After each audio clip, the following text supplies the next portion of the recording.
The Raptors finally beat a team that doesn't have one of their core ex-players on the team. Going into play today, I saw a comment and checked it out myself. Obviously true. The 3 Raptor wins came against Kyle, DeMar, and Pascal Siakam. So very interesting stuff. And they go out there today against a T-Wolves team who's still trying to figure it out. But going into play, they're 8-6. They had won a couple games in a row. They beat the Phoenix Suns in the last game. They beat the Sacramento Kings. However, they lost back-to-back to the Blazers, so that was interesting. But you welcome them in, and I'd say that was probably the best defensive performance we saw from the Raptors this season. And you know what helps that? Getting Scotty Barnes back. He made his, well, it wasn't season debut, but he made his return to the lineup today. Last time we saw Scotty was at the end of October against the Denver Nuggets. On October the 28th, he was having a great game. Then Jokic knocked him out of the game. Obviously, there was no call and ended up blowing the lead and losing that game. But he was out there today. And again, only played 27 minutes, limited minutes, obviously. But he was very good in the minutes that he played. Obviously, down the stretch, defensively, I thought he was great. There was one play in particular, right? Rudy Gobert had him on his back, and there was a call, an offensive 3-second violation. You're waiting for the call. Scotty's yelling at the official. They finally grant him the call.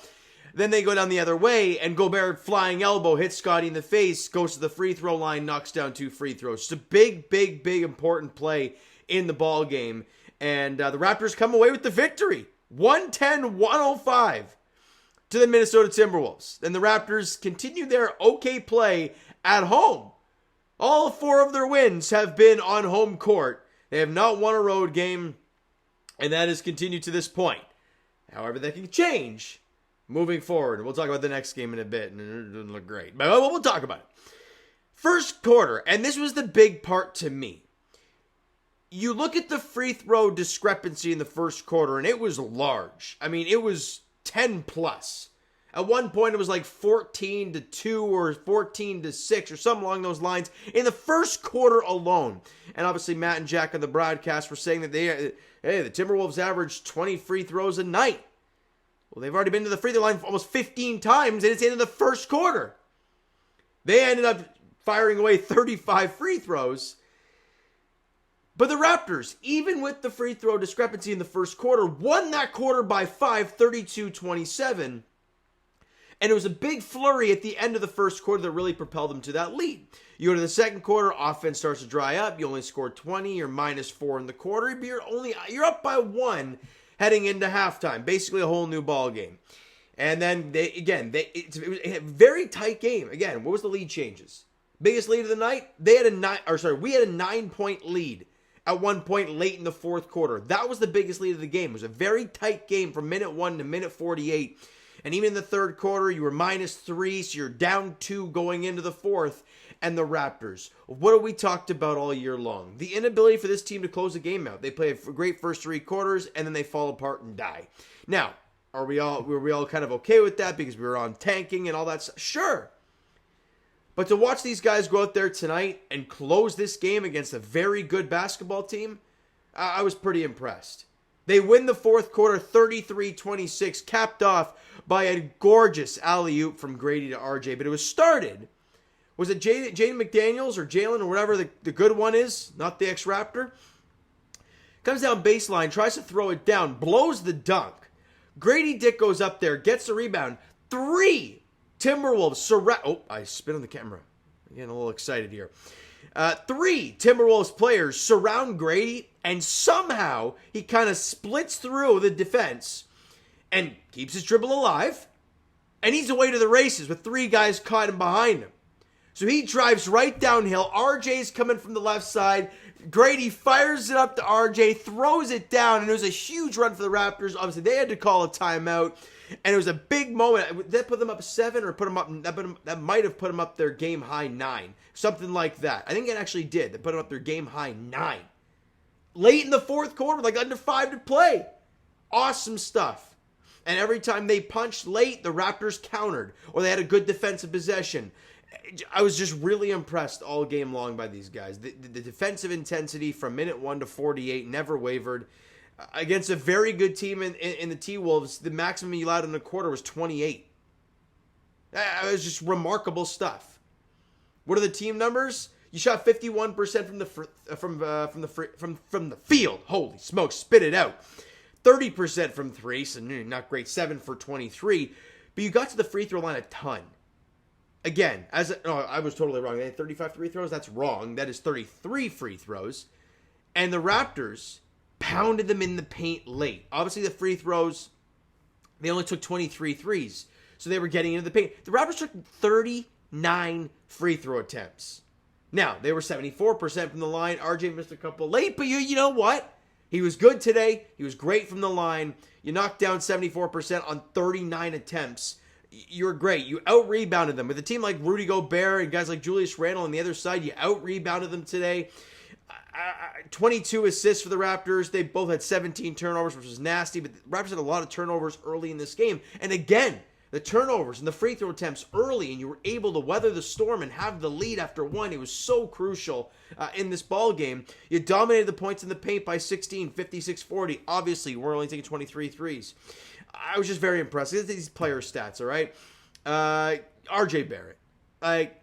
Dude cooks on home court. You see the splits, he averages like 19 a game on the road, and it's like 29 or something at home. He dropped 31, 7, and 3 today in 35 minutes. 10 of 14 from the field, 10 of 12 from the free throw line. Only took 3 threes, and that's what I want to see. RJ, sprinkle in a couple threes. If you want to take 4 and knock down 1 or knock down 2, 3, that's fine.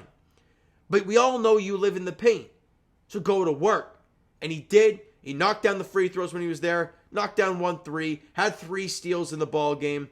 I was just very impressed with him. Jakob Poeltl didn't have the sexy game we've been used to seeing recently, but 15, 12, and 2, only took 8 shots, 5 of 8 from the field, and 5 of 8 from the free throw line, which we'll take any day of the week, anything over 50% for Jakob.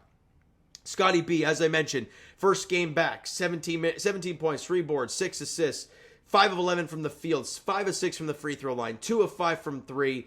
He was good. Grady, I'd like to see him shoot a little bit more. 4 of 9 from the field, 9 points, 6 rebounds. He took 9 shots in 33 minutes of work. Only took 4 threes, just 1 of 4 from 3. Had 2 steals in the ball game, and obviously came down with a big rebound late. Davion Mitchell, as much as he only had 3 points and 0 of 4 shooting, but in the 27 minutes that Davion played, he was a plus 20. A team high, plus 20. When off night, Davion Mitchell was on the floor. His defensive intensity was just off the charts. Had 8 assists as well. Just a very impressive night defensively from him. And Chris Boucher, with all the talk about RJ and all the talk about Scotty being back, Chris Boucher just continues to ball for this team. Going into play today, what's he been averaging? Over 10 a game. He's shooting 50% from the field, almost 33% from 3. True shooting's good. He's shooting well from the free throw line. Chris Boucher's made an impact, man. He really has. And in 26 minutes today, he had 22 points and 4 boards, 7 of 13 from the field, 5 of 8 from the line, was 3 of 8 from distance, had 2 steals and a block, and a plus 11 while he was on the floor. And in the 19 minutes, Jonathan Mogbo played, 6 points and 7 boards on 3 of 6 shooting. I mean, you love the energy you got, and he was a plus 5 in the 19 minutes. I was just really impressed all game long with the intensity, the attention to detail. The biggest run they had, I believe, was an 11-0 run. And was that in the second quarter or third quarter? But the Raptors countered. They didn't just let it fall apart and let it just grow and then your curtains, game over. No, they fought back. And that's what we've noticed with this team all year is they will not quit. They will fight you right to the very end. And I was just very impressed. Now, you've won 2 in a row. You're 4-12. It ain't a great record by any means. But however, the Eastern Conference is downright dog shit, guys. It's not great. You want to know why? The Miami Heat, who are 6-7, a game under the 500 mark, they're 5th. They're 5th in the Eastern Conference. The 7-10 Pistons are 6th and they're out of the play-in already. That's how bad the East is this year. And I'm not saying the Raptors are all of a sudden going to come back and be some great team. But you saw the impact that Scotty made when he came back on the floor today. You add your great players to the mix, you get a little bit healthier. It lengthens out your lineup. It makes your starting unit much more effective. And good things happen. Am I still on tank? I'd like to be. We're right at the bottom of the freaking standings, so it might not be a terrible thing. And on Sunday, because that's the next Raptor game. So no Leafs, no Raptors tomorrow or Saturday, but both teams play Sunday. Wild stuff. 7:30 tip-off as the Raptors, they go to Cleveland.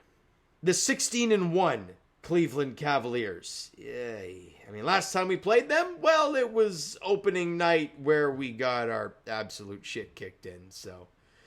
But opening night is opening night. It's always a crapshoot in every sport. So now that we're, 15 games into the season, 16 games into the season, is there a difference?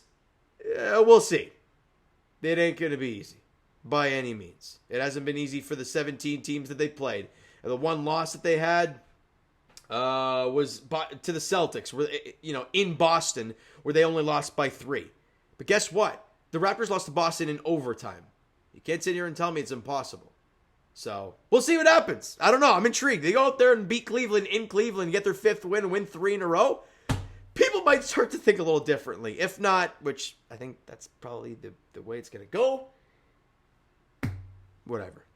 Enjoy the wins for what they are, Raptor fans. The losses, you can even enjoy those if you're on Team Tank, all right? So you know what, guys? That is going to do it for this one. If you enjoyed the video and the game, because, boy, that was fun. Hit that like button. Do appreciate it. Hit the subscribe button. You guys not done so already. Comment down below your thoughts on the video, thoughts on the game. What'd you like, what'd you not like from today's game for the Toronto Raptors? Twitter, Discord, Instagram, and, of course, TikTok is down below. So follow up there if you haven't done so already. And I will talk to you guys. Leafs edition, as I mentioned, Sunday night as the Leafs host the Utah Hockey Club. I love it. I love it. I'm excited to see them, even though it's in Toronto. The Leafs look to win their 4th consecutive game. 7 o'clock puck drop there. As for the Toronto Raptors, they're back in action Sunday, as we said, in Cleveland against the Cavaliers. 7:30 tip-off there. Thank you so much for listening and watching. I hope you enjoyed the video and the game tonight. Talk to you guys then.